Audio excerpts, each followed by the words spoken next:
Hello, welcome to my channel. So today we are going to go through joints. So we already finished the appendicular and the exoskeleton. So we are now starting with the joints. Okay, so let's dive right in. Okay, so for objectives for today, we are going to describe the structural and functional classification of joints. Also going to describe the structure and function of the three types of fibrous joints. We are going to describe the structure and functions of the two types of cartilaginous joints.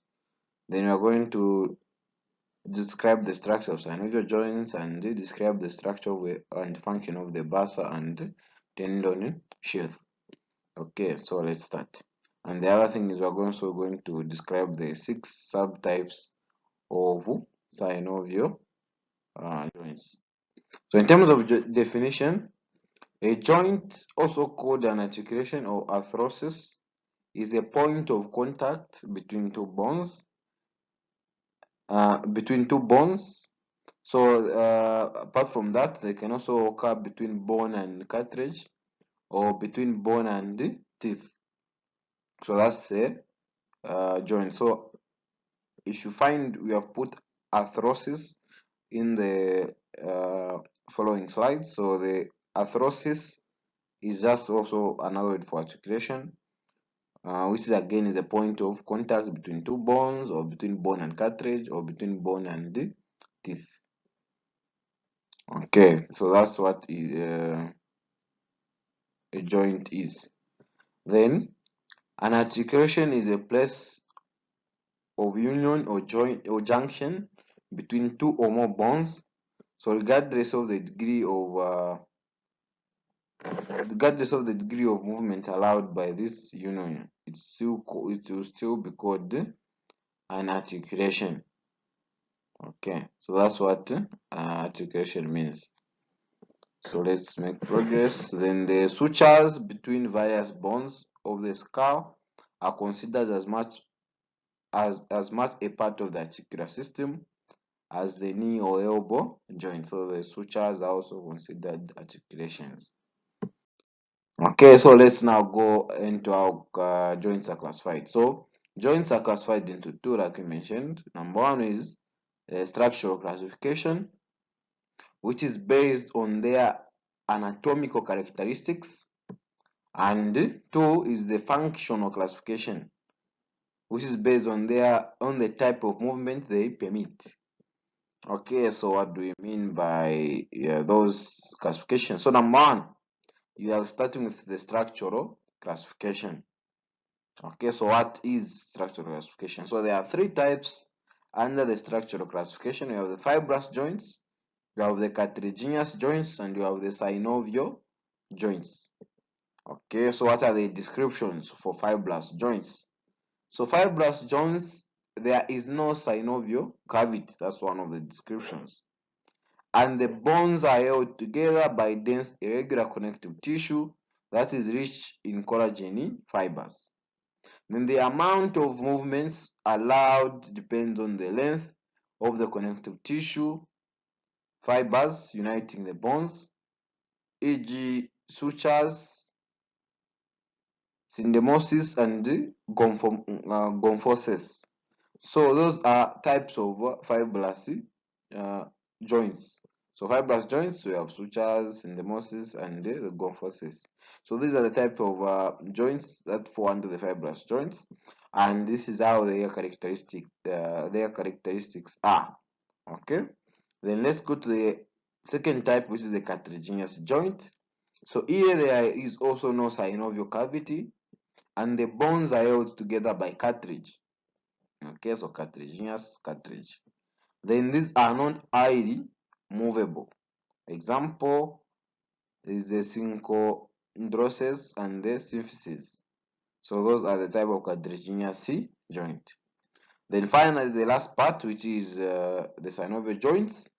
The bones here the bones forming the joint have a synovial cavity. So I mean these ones actually have a synovial cavity, that's why they're called the synovial joints. So the synovial cavity is just a fluid containing joint cavity. and are united by a dense irregular connective tissue of an articular capsule and often by accessory ligament.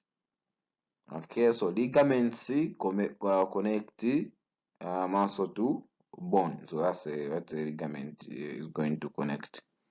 Then near all joints of the limb fall into this class of synovial joints. So nearly all joints of the limbs. Okay, so let's now talk about the second type. So the second type, there are also three types.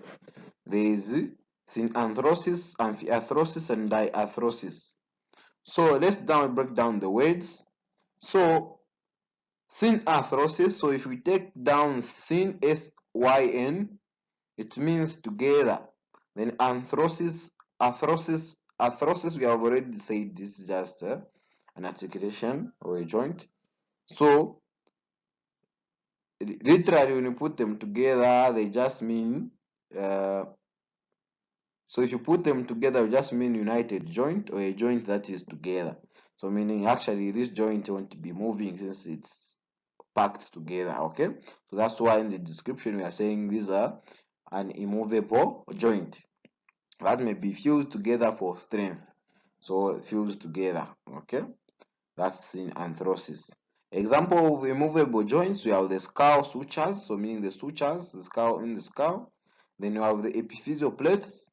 You have the joint between the first rib and the manubrium of the sternum. Okay. Then the second functional type is the arthrosis. So amphi, meaning the AMPHI, means on both sides or around. Okay. Then arthrosis already we have discussed. So meaning if you put the words together, it will mean a joint that is on both sides or joint that is around. Okay, so this is actually a slightly removable joint. Then joints which bind bones together to make up the skeleton with limited movement. So like joints are, the bones are a joint that is on both sides and it has combined or it has bind bones together to make up the skeleton. That is an amphiarthrosis. So it's slightly removable joints. Example would be the vertebral joints. Okay, apart from the vertebral joints, we have the joint of the syphilis pubis. Okay, and then lastly we have the diarthrosis. So di means two or through, then arthrosis still meaning the joint or articulation. So put them together, we are going to say two joints or joints that goes through. Okay, so diarthrosis, this is now a free removable joint and joints which allow movement and also have a variety of shapes and permit several different types of movements. Examples of those joints will be the joints of the extremities and the shoulder joints. So those are the types of the functional classification. Okay, so now we are just going to go in details where we just give examples on the types of under each. Okay, what is the example of fibrous, the cartilaginous, or the syndesmosis, or okay, all those types. Okay, so we are starting with the types of fibrous joints. Okay, types of fibrous joints. Number one, let's talk about the intraosseous membrane.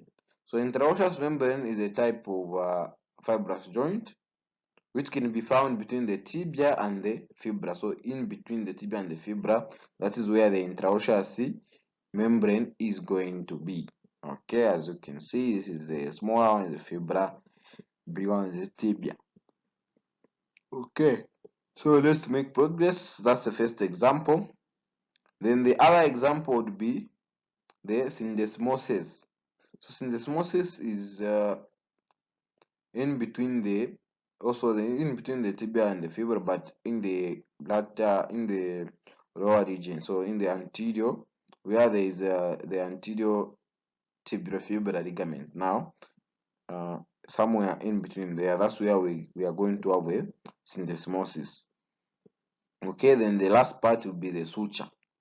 Okay, so the suture is in between the so this is an example of a suture, the coronal suture, which is between the skull bones. But of course, as we talked about the other sutures in the exoskeleton, this is not the only suture that we have in the skull. Okay, so this is just a coronal suture. Okay, so I think let's make progress. So these are the types of fibrous joints. Okay, then so a suture is just a fibrous joint that is composed of a thin layer of dense irregular connective tissue. Then sutures occur only between bones of the skull. An example would be the coronal suture between the palatal and the occipital bone. So it occurs between the palatal and the occipital bone.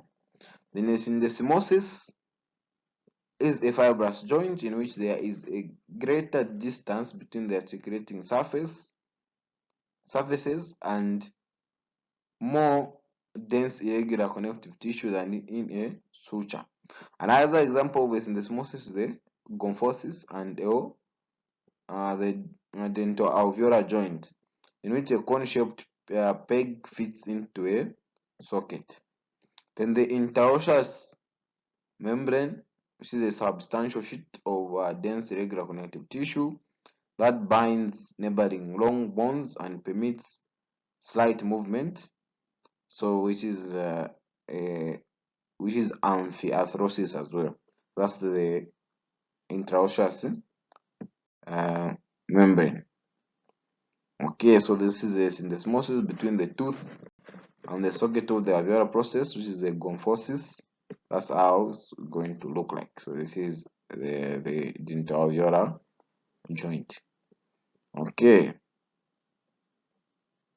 Okay, so let's make progress. So we are done with the fibrous joints. Let's now talk about the cartilaginous joints. So example of the cartilaginous joint, we said we have one is the synchondrosis. So see, a synchondrosis is a cartilaginous joint in which the connecting material is a hyaline cartilage. An example of a synchondrosis is the epiphyseal plate, which is the growth plate that connects the epiphysis and the diaphysis of a growing bone. An example of a synchondrosis is the joint between the first rib and the manubrium of the sternum. So those are the epiphyseal plates in between the epiphysis and the diaphysis. That's where the synchondrosis is. Okay. Next is the apart from the synchondrosis, we have a symphysis. So a symphysis is a cartilaginous joint in which the ends of the articulating surfaces or the articulating bones are covered with hyaline cartilage, but a broad flat disc of fibrocartilage connects the bones. Then all symphyses occur in the midline of the bone. Then the pubic symphysis between the anterior surfaces of the hip bones is one example of a symphysis cartilaginous joint. Then this type of joint is also found in the junction of the manubrium and the body of the sternum and at the intervertebral joints between the bodies of the vertebra. A portion of the intervertebral disc is composed of the fibrogenous cartilage. So this is the vertebra and this is the symphysis pubis.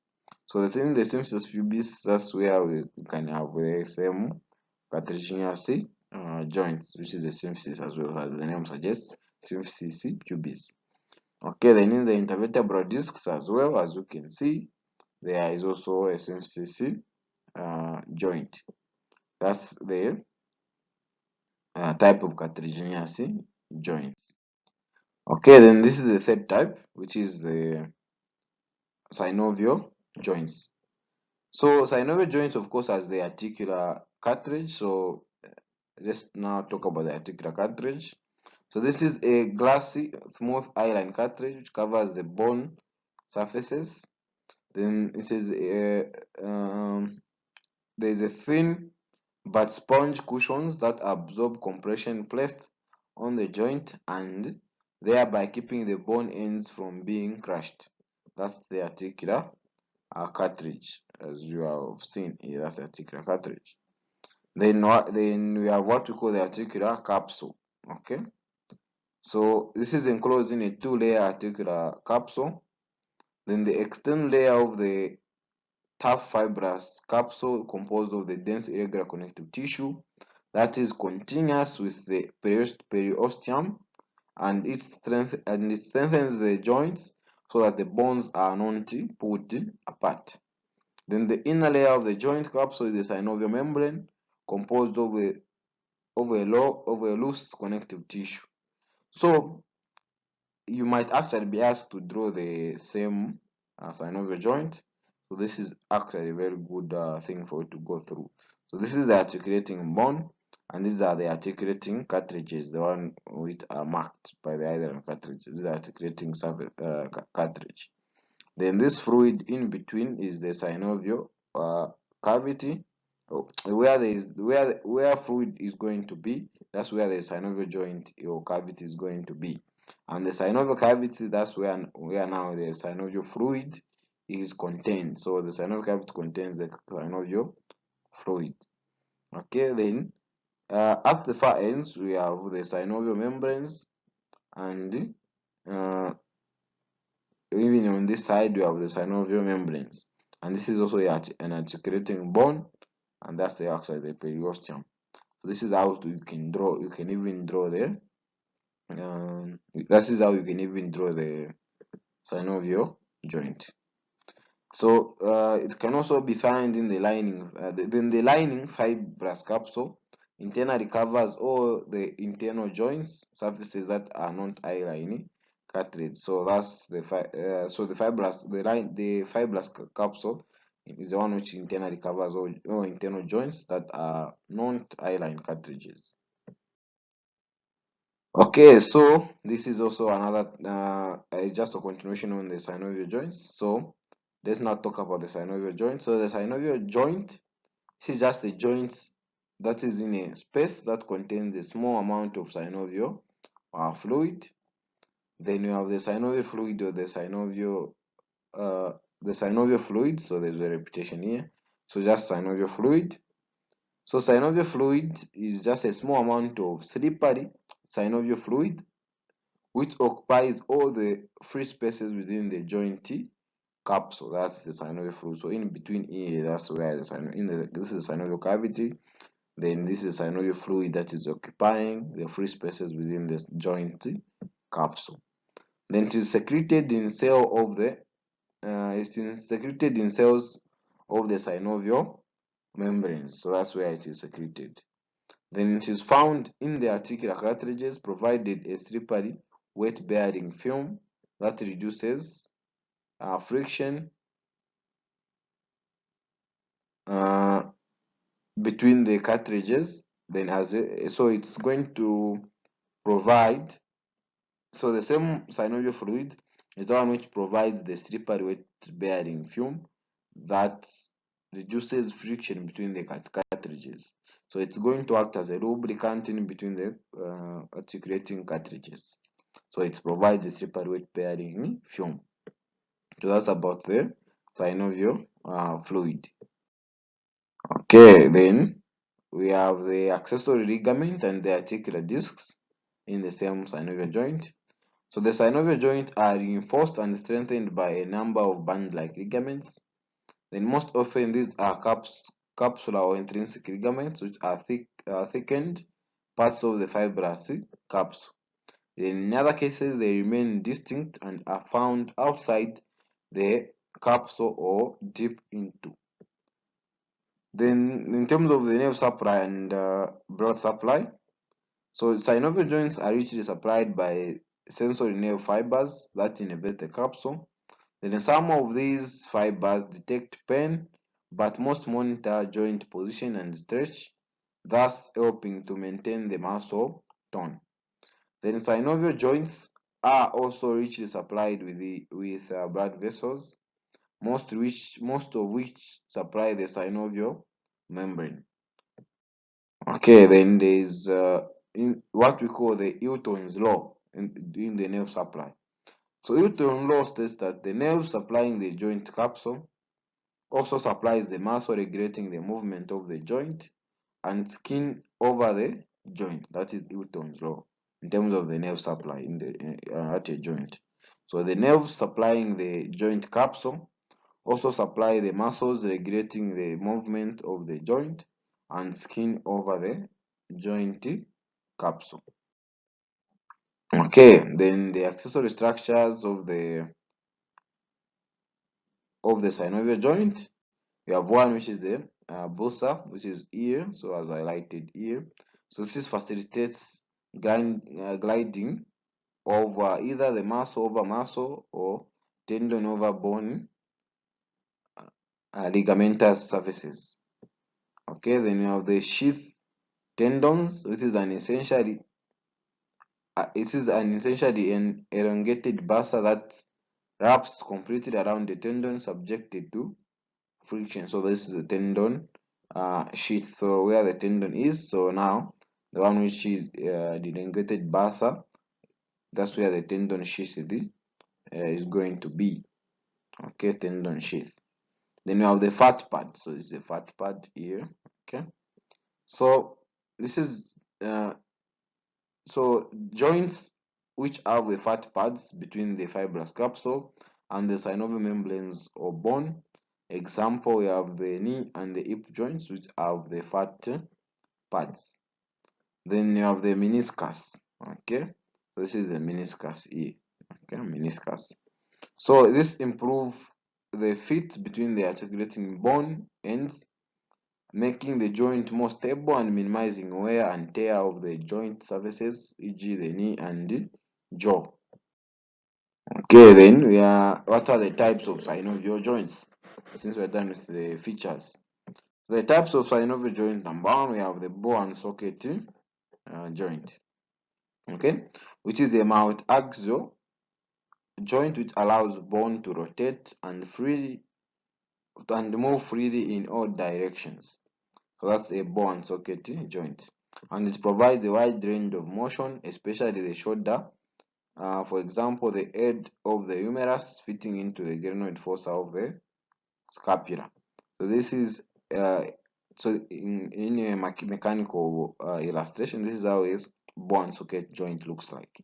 So it allows motion in all directions, and this is the from the shoulder joint. Okay, as you can see, the head of the humerus is in the glenoid cavity, which is acting as the socket. Then this is from the femur. So the femoral head is in the acetabulum, which is the hip socket. So this is an example of a ball and socket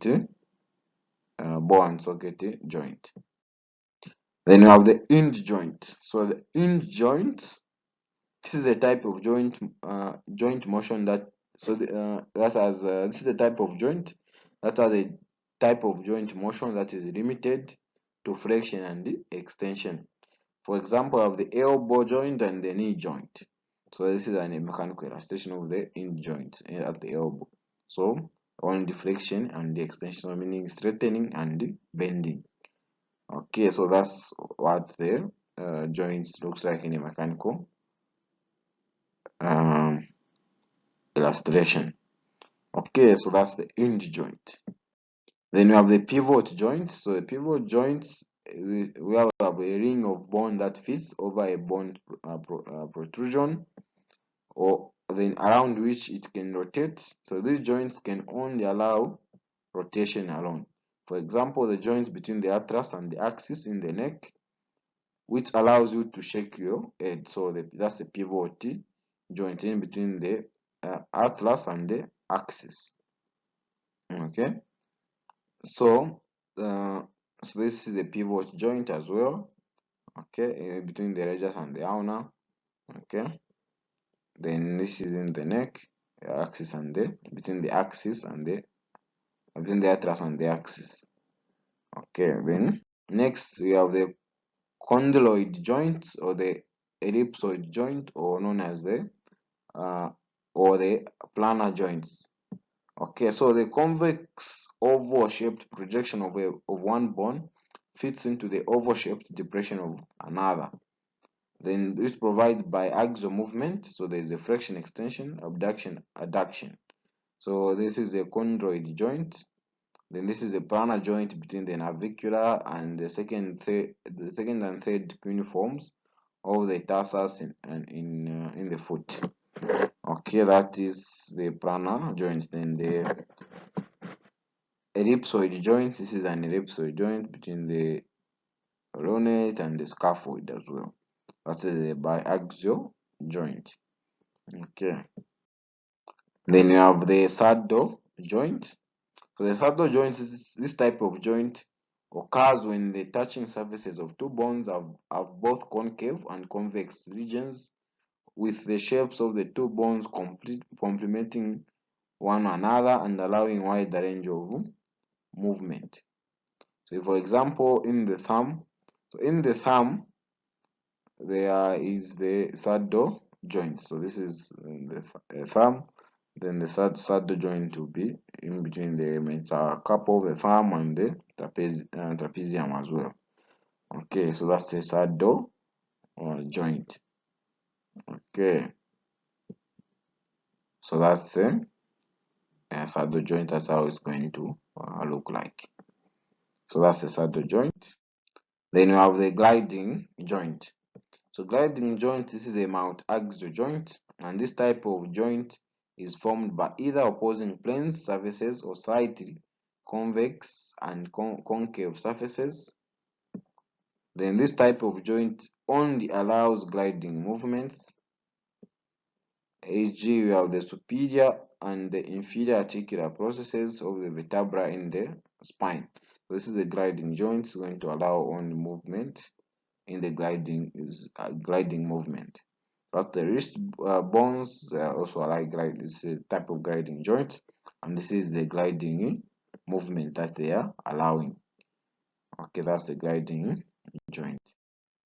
Then factors that affect contact and range of motion at the synovial joints. You have one, the structure and shape of the articular bones, of the articulating bones. Second will be the strength and tension. There was the tautness of the joint ligaments. Third will be the arrangement and tension of the muscles.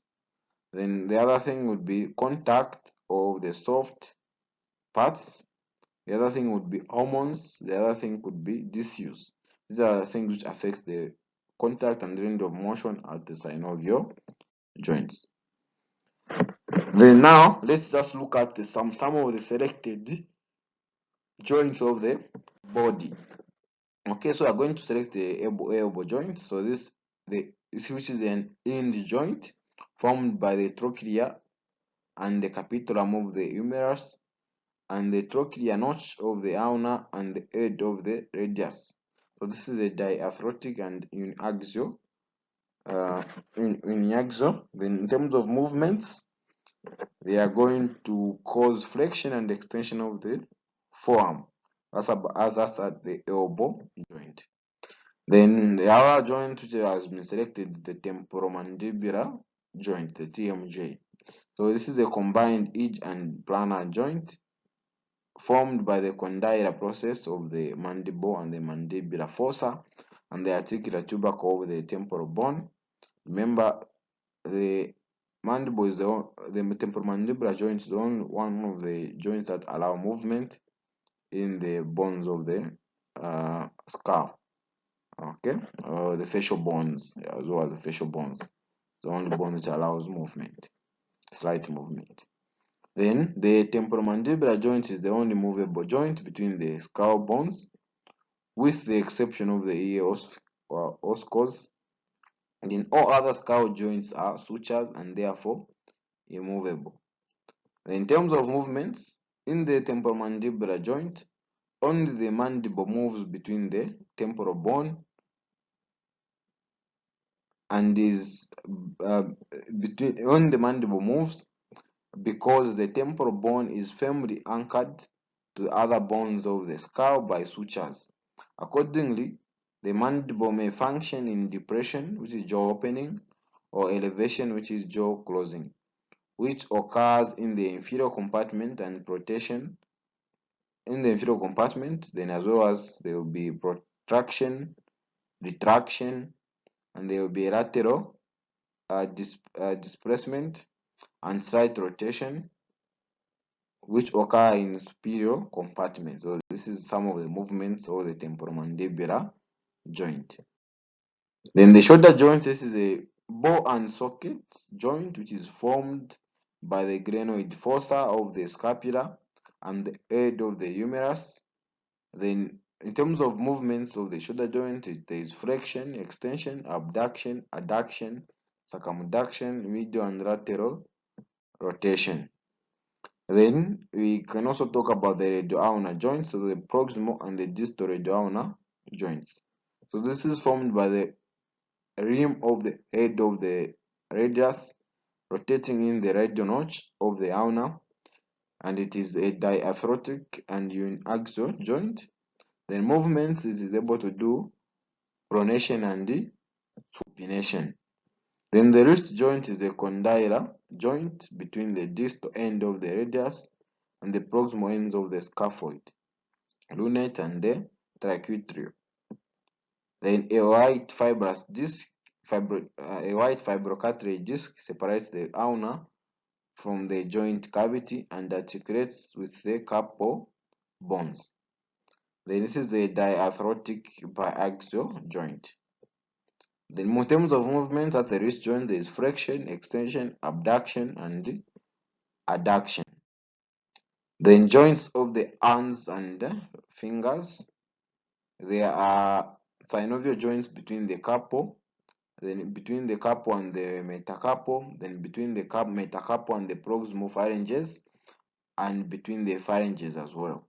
Those are that's where we can find those joints. Those are the synovial joints. Then these are actually diarthrotic. Then the hip joint. So the hip joint is a ball and socket joint formed by the cup-shaped acetabulum of the innominate bone and the head of the femur. Then this is also a diarthrotic and mount-axial joint. In terms of movement, it's able to do flexion, extension, abduction, adduction, rotation, and circumduction. Then the knee joint. So the knee joint is the largest and most complex joint. It's a hinge joint formed by the condyles of the femur, then the condyles of the tibia and the posterior surface of the patella. Okay. Then this is a diarthrotic and biaxial joint. Movements able to do flexion and extension. Then we have the ankle joint. So the ankle joint is a hinge joint which is formed by the distal ends of the tibia and its malleolus, then the distal ends of the fibra and the talus. Then it is a diarthrotic and uniaxial joint. The movement is able to do flexion and extension. Then we have joints of the foot and the toes. So these are and there are a number of synovial joints between the tarsal bones, between the tarsal and metatarsal, between the metatarsals and the proximal phalanges, and between the phalanges. So there are a lot of synovial joints between these bones. Then the tendons crossing the ankle joints are encased in a synovial sheath. Then they move smoothly within their sheath as the joints move. So that's how they move as well.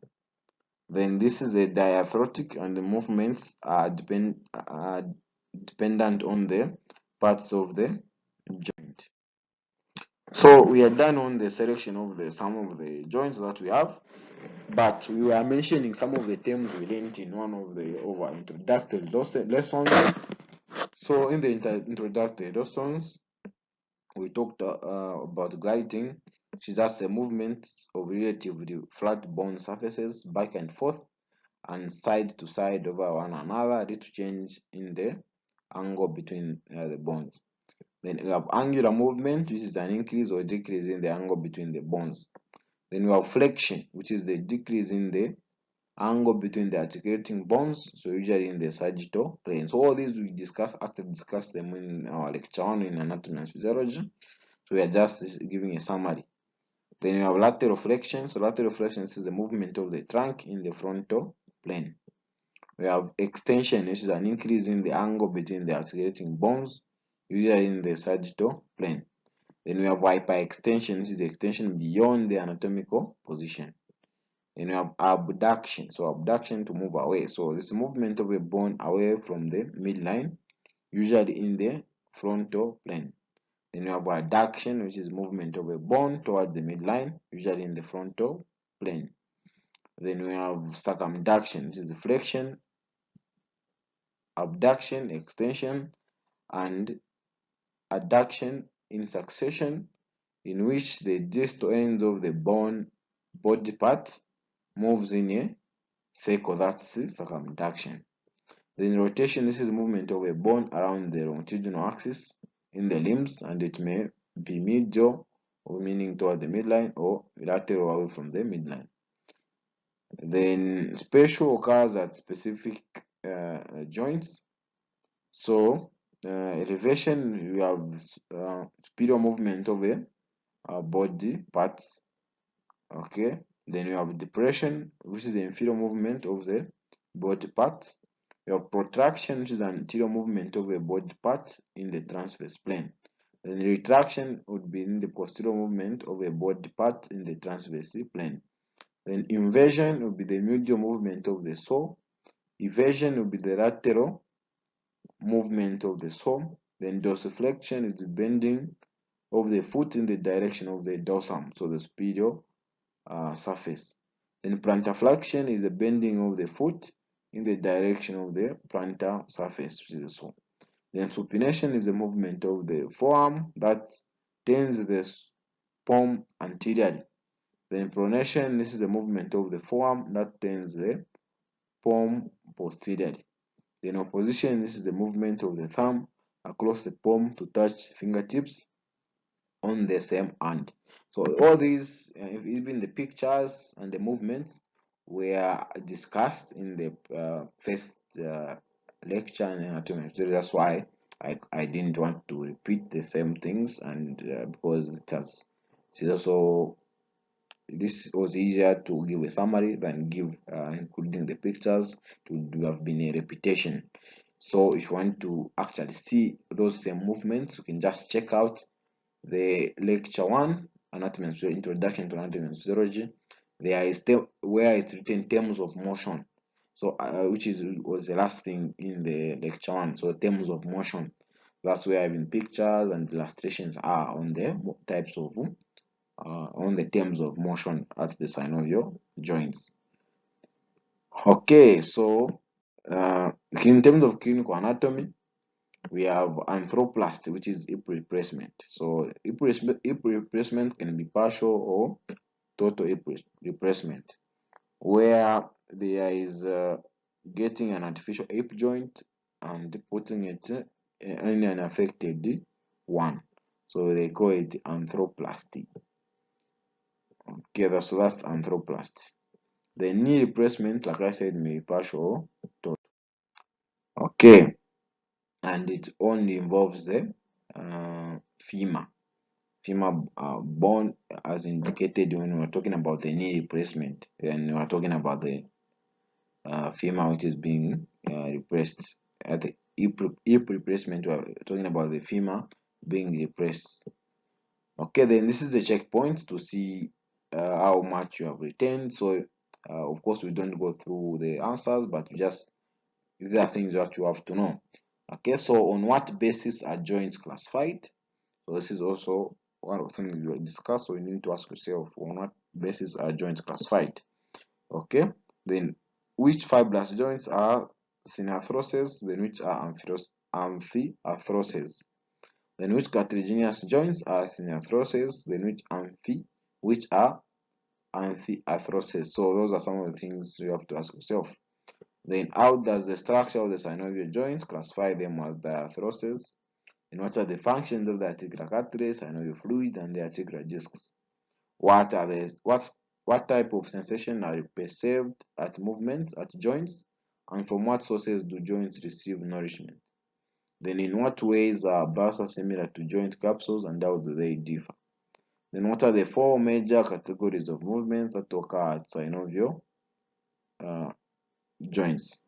Then which types of joints are monoaxial, biaxial, triaxial? Then which joints show evidence of degeneration in nearly all individuals as aging progresses? Okay.